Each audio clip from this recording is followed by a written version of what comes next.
Hi everybody, I'm Lynn Burkhead of MajorLeagueFishing.com, sitting with our co-founder, Mr. Boyd Duckett. I almost said Gary Klein, he's our other co-founder. And talking about Boyd Duckett and Gary Klein, those are two of the most historical names in our sport, in the sport of bass fishing. We're here in East Texas filming the inaugural World Championship of MLF. It's one of the historical venues, if you will. You've got Augusta National, where the Masters is played. You've got Medina. You've got Oak Hills, you've got Oakmont, you've got Pebble Beach, all of these historical venues. And I don't know where East Texas fits into all of that, but we're in the shadow of Toledo Bend, the shadow of Sam Rayburn, and some great fisheries here that we're exploring this week. You live on one of the most epic fisheries in the world, Lake Guntersville. Let's talk about the history of our sport. Where are those Oakmonts? Where are those Pebble Beaches? Where are those Augusta Nationals? Well, it's interesting, because all sports grow up like that, and that stuff never happens by intention. In fact, I'm originally from Charlotte, grew up around racing, and Charlotte's a very Charlotte Motor Speedway. Man, didn't miss a race, until I finally moved from there. But you can't pick. As bad as NASCAR wanted to, you can't make Daytona be Daytona. You can't. There's been some great tracks built later on that just don't have the history. They're just not Charlotte, and it's just not Indianapolis. I mean, there's just certain places, and bass fishing is the same way, and it's just the history. It's by happenstance that Augusta National becomes Augusta National for the PGA. The great games that were played there, the superstars of the sport that elevated to win there, always affected it. The culture in the area. If you look at the winners of Lake Guntersville, the best of the best. It's the who's who of professional bass fishing, year after year. But that just happens.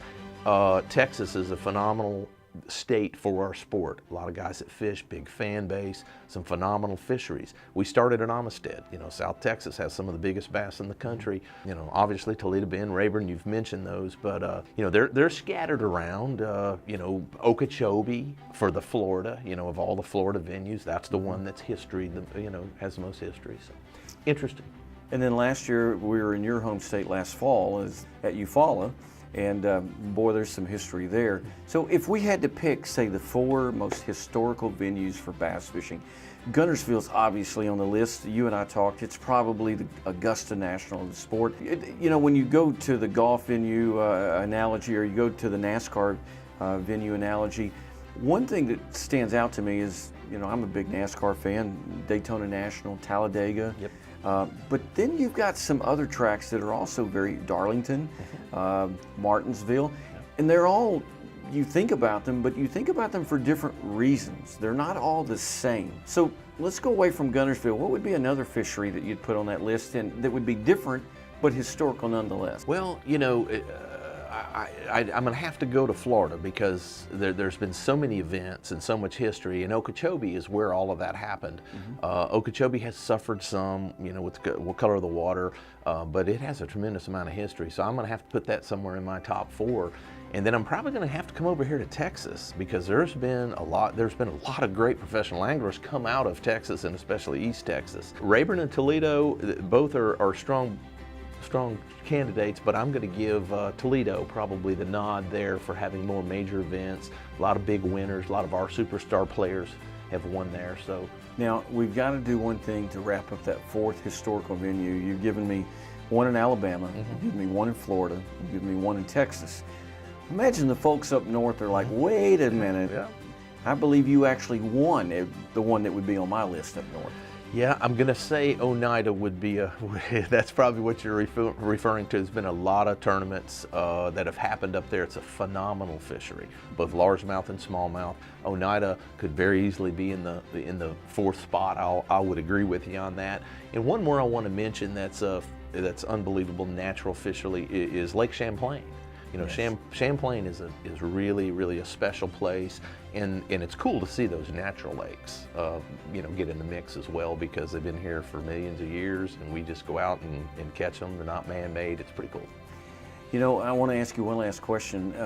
There's always a new golf course that somebody's trying to make into the next Augusta National. There's always a racetrack, Texas Motor Speedway, where people say maybe in another 10 or 20 years it'll have some of the same reputation. So I want to take that over to the bass fishing world. What would that place be? Well, that's a good question. There's one. I probably would go to the West Coast, and the California Delta has also a tremendous amount of history, and there's a lot of great anglers and guys that have developed. It's kind of been a game changer. Birthplace of flipping. Yeah, right. Birthplace of flipping and forehand and all those guys that developed techniques that came east.